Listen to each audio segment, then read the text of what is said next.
Hey everybody, it's Mike McElroy here with Coast Realty. It's time for another edition of our monthly market update. And it's been a month, and boy, what a difference a month makes. Since our last market update, obviously the coronavirus has completely upended nearly every aspect of our lives, and the real estate market is no different. So today we're going to look back at the March numbers and get a little bit of an indication in terms of how the coronavirus has impacted the Chicago real estate market. We're also going to talk a little bit, not just about the March numbers, but about some of the daily numbers. And if you've been reading our blog specifically devoted to how the coronavirus is affecting the Chicago real estate market, you've seen that we've dove into some of the daily numbers, and we're getting an even better picture of how things are changing as a result. A big question that we're getting right now is, I had a plan and then everything changed. What should I do now? And that's what we're going to talk about today. There's kind of a couple of questions that we should be asking. First of all, can I buy or sell a home right now? That's actually an easier question. Yes, the executive order that came out in March specifically exempts real estate services, which means that showings, appraisals, title companies, inspections, all of these things can still happen under the executive order, legally speaking. The next question is a little bit more difficult. That is, should I buy or sell a home right now? And I just want to preface this by saying I'm here to speak to the real estate aspect of that question. When it comes to the health and safety aspect of that question, I'm not a public health expert, and that is a more personal decision for you to make. So from a real estate perspective, should you buy or sell a home right now? Let's talk about buying first. So the question really is, what makes it a good time to buy a home? And there's a couple ways you could look at that. If to you, a good time to buy a home is the time when you have the most options to choose from, the most selection, then this is an interesting moment in time. There are definitely fewer homes on the market and fewer new listings hitting the market than there were a month ago, about 50% less. However, there's also about 50% less buyers out there looking for homes right now. So I always tell people this, there's more inventory in the spring, and technically you do have more options, but that's kind of an illusion because there's so much more competition that a lot of those homes, they get bought up or scooped up before you get a chance to go look at them. That said, if you're fast and organized and you know exactly what you want, the spring can be a good time to take advantage of the fact that there are more homes on the market usually. Right now, there are fewer homes on the market than there typically are this time of the year. So if your number one goal is just to have the most options in terms of homes for sale, I would keep looking online. If you see something great, doesn't mean that you can't jump on it. But you might have more options in a couple weeks or a couple months. If when you're asking yourself, is it a good time to buy, you're thinking a lot about some of the financial aspects, specifically interest rates, now is a great time to buy a home. Interest rates last week are back down around some of their historic lows that we saw a couple of weeks ago. Interest rates are really cheap right now, which means that every home on the market is a better deal than it was when interest rates were a point higher just a year ago. Now, for a lot of people, whether or not it's a good time to buy a home has to do with whether or not the value of that home will go up over time, over the time that they own the home. That's always a trickier question to answer because the future is uncertain, right? And right now we're experiencing even more uncertainty than we normally do. But one thing we can do, and we dove into this pretty deeply in our blog specifically about how coronavirus is affecting the Chicago real estate market. We can look at, because we're in real estate, we love to look at comps.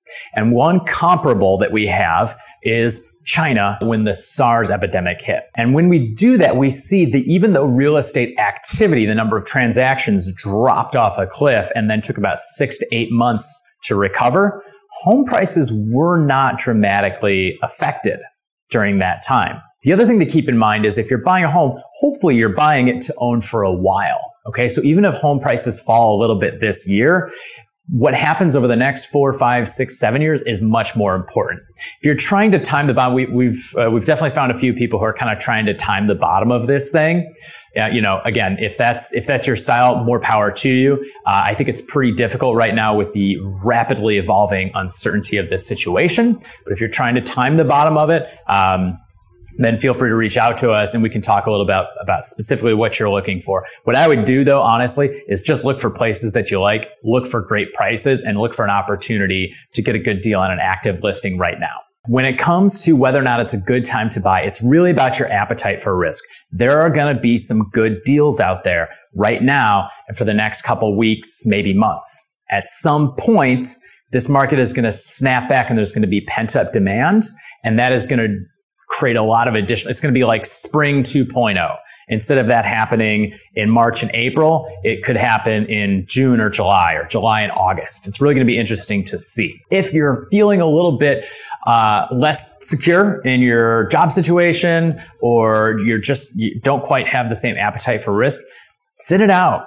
Sit it out for a couple weeks, see how things shake out, sit it out for a month or two.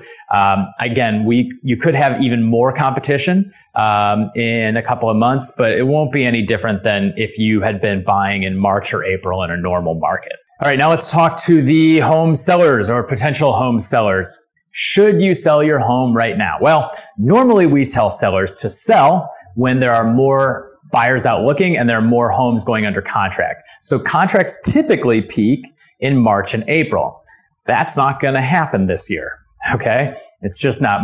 Contracts were outpacing their year-over-year monthly numbers for each of the last 6 months until this last one, and then they're down 30%. And that's only because half of March was normal.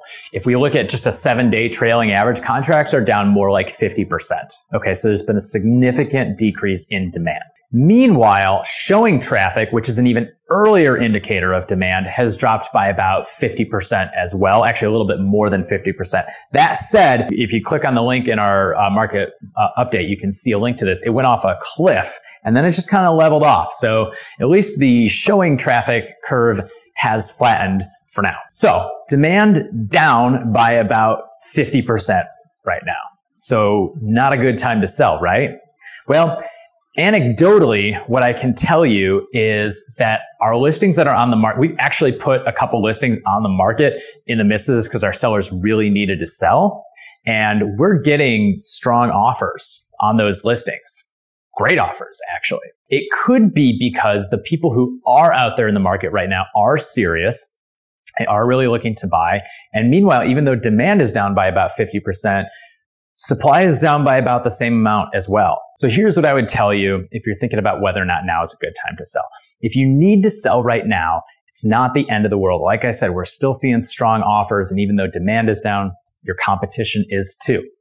If you don't need to sell right now, if you can hang out, sit tight for a couple of weeks. It's going to be okay. Let's see how all of this shakes out. We're not going to be out of the woods in 3 or 4 weeks, but we might have a much better look at what the market's going to be like and how this is going to impact real estate. It's becoming more clear with each passing week. So I would sit tight for right now. Use this time to get your home in tip-top showing shape. Reach out to a listing agent about getting your home listed and start doing the things that put you in a great position for when the market does eventually bounce back. That's what I'd be doing right now. It's just like I'd be telling you to do if this was between Thanksgiving and New Year's. I'd be telling you to use this time to get ready for when the market activity does pick up. When that happens is a little bit more uncertain right now, but like I said, we're going to get more clarity as the weeks go by. That's our advice to home buyers and sellers right now. Everyone's situation is different and the market still varies from neighborhood to neighborhood. So if you want to know what's going on in your neighborhood, fill out the form below and we'll send you a localized update on your neighborhood specifically. And again, we'll be back next month to see how all this is impacting the real estate market. Once again, we'll have April numbers. We'll have a full month to work with, and it should be pretty telling. If you can't wait that long because the situation is changing rapidly, definitely check out our blog post, how the coronavirus is affecting the Chicago real estate market. We'll link into that in the market update blog post. So everybody hang in there, stay safe, stay healthy, keep yourself informed, but not too informed. Take a break from the news every once in a while, even from real estate market updates. And we will see you back here in just 1 month's time.